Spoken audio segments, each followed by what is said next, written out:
October 17, 1943. Camp Aliceville, Alabama to 47 a.m.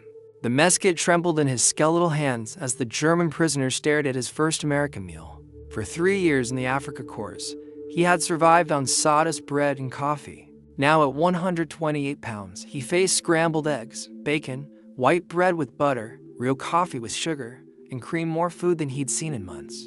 When I was captured, I weighed 128 pounds. After 2 years as an American POW, I weighed 185. I had gotten so fat you could no longer see my eyes. This 57 pounds gain, documented by a German prisoner, would be replicated thousands of times across American POW camps during World War II. While their comrades on the Eastern Front subsisted on frozen horse meat and Wehrmacht soldiers received meager rations, these prisoners consumed generous American food, the same rations as U.S. garrison troops, as mandated by the Geneva Convention. Over 425,000 German prisoners lived in camps throughout the United States, witnessing and experiencing a prosperity that would reshape not just their bodies, but their entire worldview about American capacity and democracy itself. When Rommel's desert forces surrendered in Tunisia in May 1943, medical examinations revealed an army in biological collapse. After months of failed supply lines and desert warfare, soldiers who had once been the Wehrmacht's elite were walking skeletons. The official Wehrmacht field ration, the Verpflegungssatz, promised substantial calories for combat troops. By winter 1942, these soldiers received a fraction of that amount. Their daily ration consisted of hard bread when available, often replaced with weevil-infested hardtack. Morning brought ersatz coffee brewed from roasted acorns, sweetened with saccharine. Midday meant small portions of tinned meat, usually horse or mule, extended with sawdust filler. Evening brought dramusa, dehydrated vegetables that expanded in the stomach, but provided minimal nutrition. Dr. James Patterson, U.S. Army Medical Corps, examined German POWs at the Oran Processing Center in May 1943. His report documented widespread malnutrition, vitamin deficiency diseases, scurvy cases, night blindness from vitamin A deficiency, and edema from protein deficiency were common among the captured soldiers. The recovery began immediately aboard Liberty ships bound for America. These vessels, built at extraordinary rates during the war, carried up to 30,000 POWs monthly. The first meal at sea, beef stew with potatoes, white bread, butter, coffee with milk, exceeded a week's ration in Africa. Many prisoners vomited from the richness. Their stomachs couldn't process the fats after months of starvation. The contrast stunned even American medical officers. Lieutenant Colonel Harrison Matthews, observing prisoners boarding at Oran, noted, "These men looked like walking cadavers. Hollow cheeks, protruding ribs, many unable to climb the gangplanks without assistance. We had to begin feeding them carefully. Their systems couldn't handle normal food immediately." The 1929 Geneva Convention, as Article 11, required that the food ration of prisoners of war shall be equivalent in quantity and quality to that of depot troops. For America, this wasn't mere compliance, but strategic doctrine. Colonel Edward Davidson explained in a September 1943 memo, "Every well-fed German prisoner is potential insurance for American prisoners in German hands." The Office of the Provost Marshal General supervised this massive operation, establishing comprehensive administration, documenting daily caloric intake, weekly menu rotations, medical examinations, and weight changes. The bureaucracy was staggering. Forms filed by monthly from each camp, inspections by Swiss delegates, Red Cross monitoring, all ensuring compliance. The standard garrison ration guaranteed each prisoner substantial daily portions: meat, bread, potatoes, cheese, butter, milk, unlimited coffee, real, not ersatz, plus fresh vegetables and fruit. The estimated caloric total ranged from approximately 3,000 to 4,000 calories daily, with supplements available through commissary purchases. German POWs could buy cigarettes, chocolate, beer, wine, soft drinks, and ice cream using script earned from labor or provided through Geneva Convention allowances. The systematic feeding program required massive logistics. Camp quartermasters requisitioned food for thousands daily, coordinating with regional suppliers, managing refrigerated storage, and maintaining kitchens that operated continuously. The scale exceeded anything the German military had attempted. Feeding enemies better than their own troops. The most thoroughly documented case states. One German later recalled that he gained 57 pounds 26 kilograms in 2 years as a prisoner. This same prisoner provided vivid testimony. When I was captured, I weighed 128 pounds. After 2 years as an American POW, I weighed 185. I had gotten so fat you could no longer see my eyes. Georg Gertner, a sergeant in Rommel's forces captured in Tunisia in 1943, became famous as Hitler's last soldier in America after escaping from Camp Deming, New Mexico. In September 1945, he lived under the alias Dennis Wiles for 40 years before surrendering in 1985. In his memoir, co-written with historian Arnold Kramer, Gertner described how POWs were amazed at how well they were treated, almost coddled with plentiful meals which their own country couldn't even afford. Military chaplain Alex Funk, imprisoned at Camp Algona, Iowa, wrote, "We all were positively impressed by the U.S. and that we all had been won over to friendly relations with the United States." His post-war research revealed widespread substantial weight gains among fellow prisoners, with many gaining 40 to 60 pounds during captivity. The physical changes were so dramatic that repatriation officers documented cases of prisoners being unrecognizable to their own families. Captain William Burke, processing returning POWs in 1946, reported, "These men departed looking like professional athletes or successful businessmen, not defeated soldiers. Their families expected skeletons. Instead, they got men who looked prosperous." Camp Concordia, Kansas, housed approximately 4,000 Germans across hundreds of buildings on 640 acres. The camp established an extensive educational program with hundreds of subjects, partnering with regional universities. Its multiple kitchens fed thousands daily, equipped with modern electric ranges, walk-in refrigerators, industrial mixers, and mechanical dishwashers, technology many prisoners had never seen. The camp's infrastructure represented American organizational capacity, built in just 90 days. It featured electric lighting throughout, hot water systems, flush toilets, and central heating. Prisoners from rural Germany, accustomed to outhouses and oil lamps, found themselves living with amenities unknown in their homeland. Camp Hearn, Texas, nicknamed the Fritz Ritz by locals, held up to 5,000 prisoners who built elaborate recreational facilities. The camp's industrial kitchens operated around the clock, with central bakeries producing thousands of loaves daily. Prisoners established regional mess halls serving different German cuisines, using American ingredients to recreate homeland dishes impossible in wartime Germany. The camp's commanding officer, Colonel Donald Drake, implemented what he called calories for cooperation. Well-behaved prisoners received extra rations, access to special meals, and commissary privileges. The result was minimal discipline problems and maximum weight gains. Drake's reports noted average gains of 45 pounds per prisoner over 18 months. Camp Aliceville, Alabama, processed the desert war's human wreckage with systematic efficiency. Commanders witnessing skeletal rivals implemented graduated feeding protocols. The camp's medical staff documented remarkable recoveries, vitamin deficiencies eliminated, dental problems treated, energy restored. Within months, gaunt faces filled out, and chronic diseases disappeared. Major Robert Harrison, the camp's medical officer, published a post-war study documenting the recovery patterns. His data showed exponential weight gain in the first 3 months, followed by steady increases averaging 2 to 3 pounds monthly thereafter. The most dramatic case he recorded was a prisoner who arrived at 109 pounds and departed at 181 pounds, a 72 pounds gain. Camp Papago Park, Arizona, housed naval personnel who weren't required to work. They spent days in leisure, attending movies, reading, and maintaining gardens. The camp became famous for the December 1944 escape of 25 U-boat officers who tunneled out, planning to float down the Salt River to Mexico.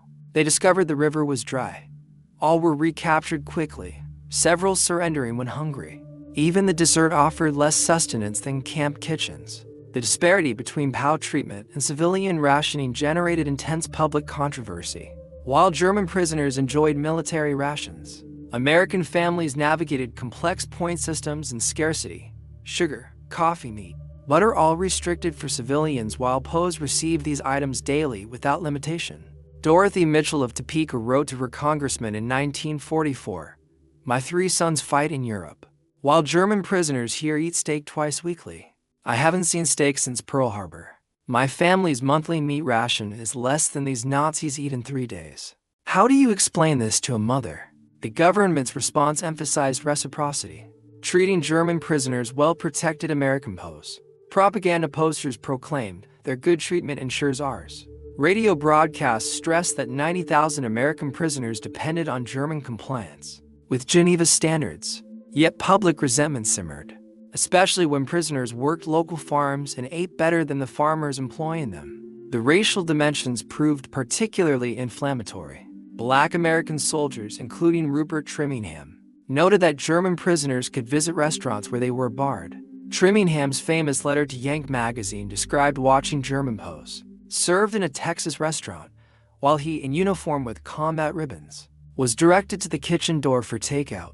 This bitter irony, enemy soldiers receiving better treatment than American citizens, defending their country, created lasting wounds. German prisoners themselves often expressed discomfort, recognizing the injustice even while benefiting. Several camp newspapers run by prisoners published editorials questioning American segregation, creating the peculiar situation of Nazi soldiers critiquing American racial policies. The POW labor program proved crucial to American agriculture, while contributing significantly to prisoner weight gain.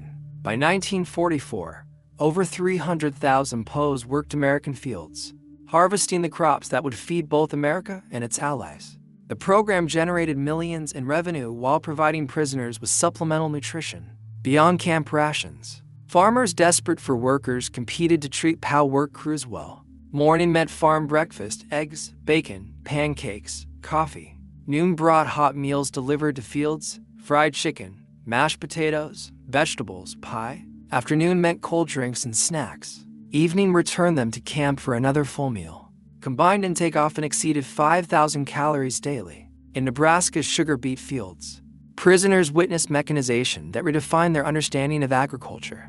Hans Dietrich, working near Scottsbluff, wrote, "One American farmer with machines accomplishes what required our entire village. The combined harvester processes more grain in an hour than we managed in a week by hand." Texas cotton operations employed thousands of POWs during harvest season. The work was grueling under blazing sun, but the compensation included unlimited water, regular meal breaks, and bonus food for high producers. Wilhelm Hartmann, picking cotton near Kaufman, gained 63 pounds in 14 months. "The Texas farmers fed us like prize cattle," one rancher said. "Can't get good work from hungry men." If only our officers had understood this.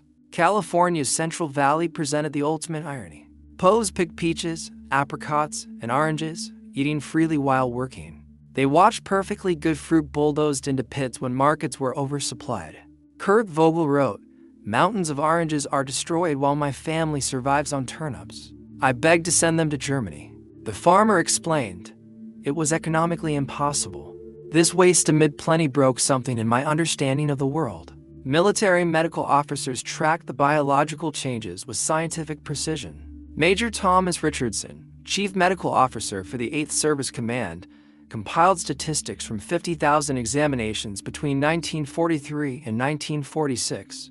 His data revealed patterns that would influence post-war nutrition science. The recovery trajectory followed predictable phases. First month, digestive system adjustment, minimal weight gain as bodies learn to process fats and proteins again. Second month, rapid gain as systems normalized, averaging 8 to 10 pounds. Months 3 to 6, steady increases of 3 to 4 pounds monthly. After 6 months, gains slowed but continued, with most prisoners adding 40 to 60 pounds total.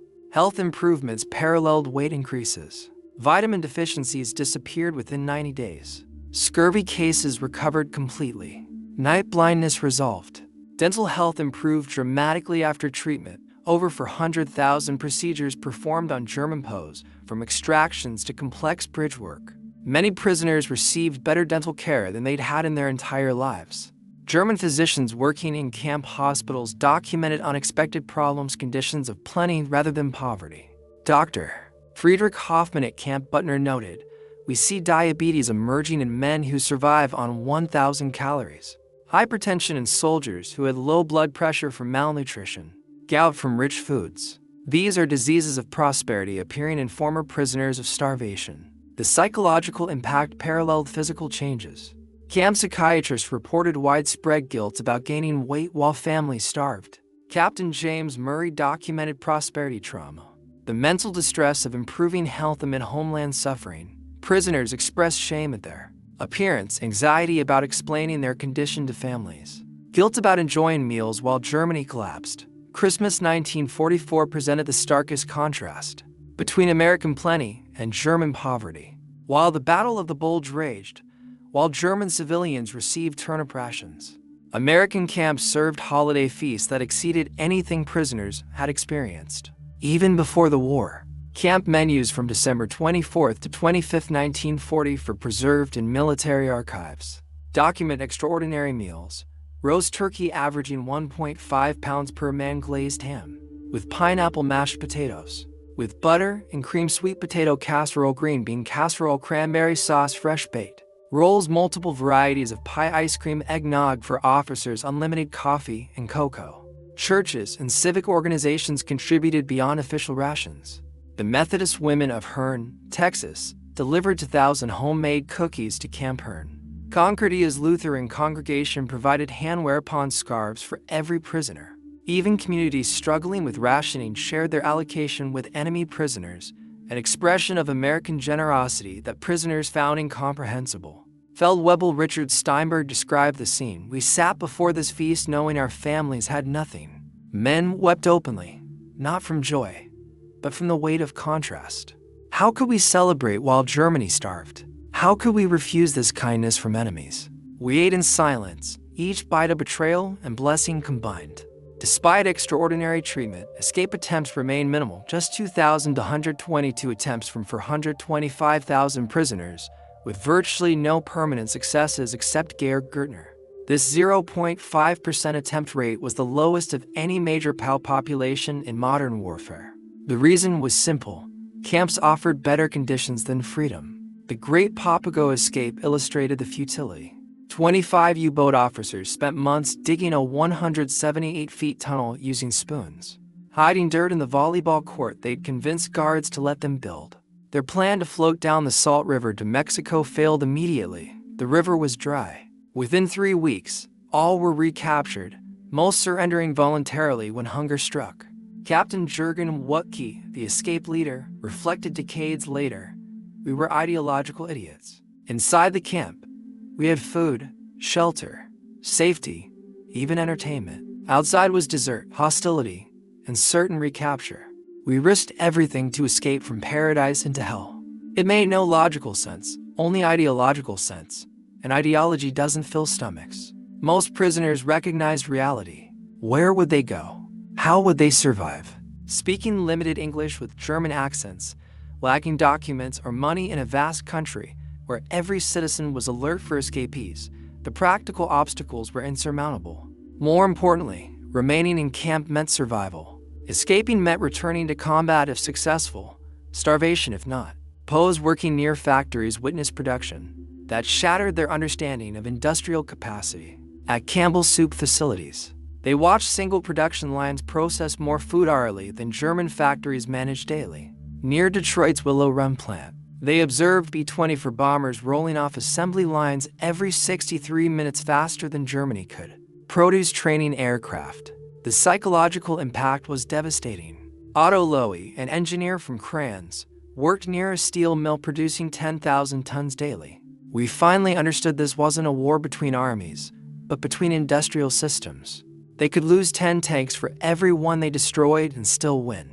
Mathematics made our defeat inevitable, regardless of courage or strategy." Agricultural productivity proved equally stunning. American farms yielded twice German rates per acre using a quarter of the labor. Mechanization allowed single farmers to cultivate areas requiring dozens of workers in Germany. Irrigation, fertilization, and hybrid seeds created harvests that seemed miraculous to prisoners from subsistence farms. The waste particularly affected prisoners, mountains of potatoes left to rot because of oversupply. Grain burned to maintain prices, milk poured into sewers when demand dropped. Franz Muller wrote, "They destroy food to stabilize markets while Europe starves." Only a nation of unlimited resources could afford such waste. We finally understood American power, not in their armies, but in their excess. Between 1945 to 1946, ships carried over 370,000 German POWs back to Europe. They departed America, having gained collectively millions of pounds living monuments. To American prosperity returning to ruins.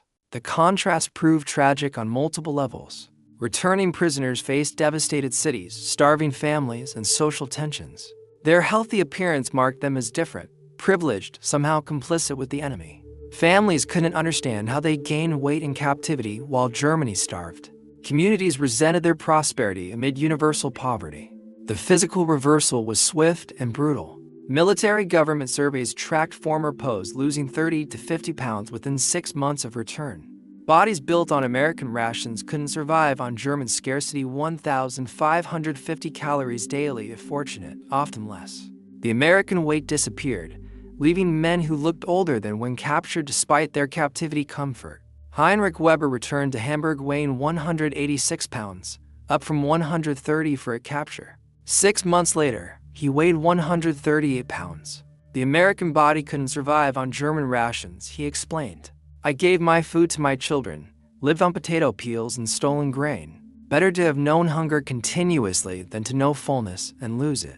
Beyond physical nourishment, camps provided comprehensive education that would shape post-war Germany. Over 50,000 prisoners enrolled in courses ranging from agriculture to philosophy. Camp Concordia alone offered 300 subjects, with professors from nearby universities teaching everything from American history to automotive repair. The curriculum deliberately included democratic governance, free market economics, and constitutional law subjects banned in Nazi Germany. Prisoners studied the Federalist Papers, Adam Smith, John Stuart Mill. They debated governance models, economic systems, and social contracts. The intellectual feeding paralleled physical nourishment, expanding minds while building bodies. Camp newspapers evolved from propaganda organs to democratic forums. Der Ruf the Call, circulating to 25,000 prisoners, published debates about Germany's future, democracy's strengths, and economic reconstruction. Its evolution from Nazi mouthpiece to democratic voice traced the ideological journey of its readers. Dr. Wilhelm von Braun, teaching physics at Camp Shelby while in prison, noted, "We had better facilities than most German universities. Laboratory equipment, textbooks, and academic freedom. Jewish professors who'd fled Germany taught alongside us without hatred. This generosity of knowledge, sharing education with enemies, revealed American confidence in their system." The Special Project Division's secret re-education program achieved remarkable success through demonstration rather than indoctrination. By 1945, 25,000 prisoners had voluntarily enrolled in democracy courses. They studied documents banned in Germany, discussed concepts punishable by death under Nazi rule. The program succeeded because it relied on evidence rather than propaganda.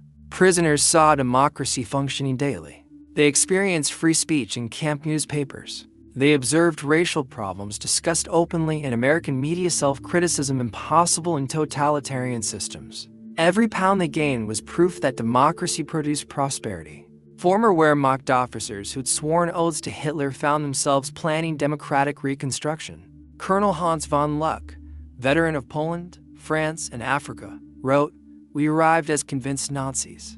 We departed as reluctant Democrats, not through brainwashing, but through observation. Their system worked. Ours had failed. The evidence was in our expanded waistlines." Approximately 5,000 former POWs eventually immigrated to America, becoming citizens of the nation that had imprisoned them. Thousands more maintained correspondence with American families for decades. These relationships, born in extraordinary circumstances, created unexpected bridges between former enemies. The immigration process wasn't simple. Former POWs faced suspicion in Germany as potential American sympathizers and suspicion in America as former enemies. Yet many persevered, drawn by memories of prosperity and possibility. They settled across America, from Hans Vieth becoming a physician in Maine to Georg Gertner hiding successfully in plain sight for 40 years. Marriage created the strongest bonds. Despite regulations forbidding fraternization, romances developed through correspondence and work programs. Over 1,000 German POWs eventually married American women they'd met during or shortly after captivity.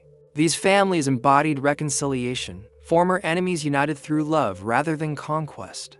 The 1985 reunion in Austin drew 500 former prisoners, returning with American-born children and grandchildren. Hans Kauter delivered the keynote. We came as enemies, left as friends, arrived starving, departed overweight. Every pound gain was a lesson in democracy's productivity. Every meal is a demonstration of freedom's fruits. The POW program's economics defied conventional warfare logic.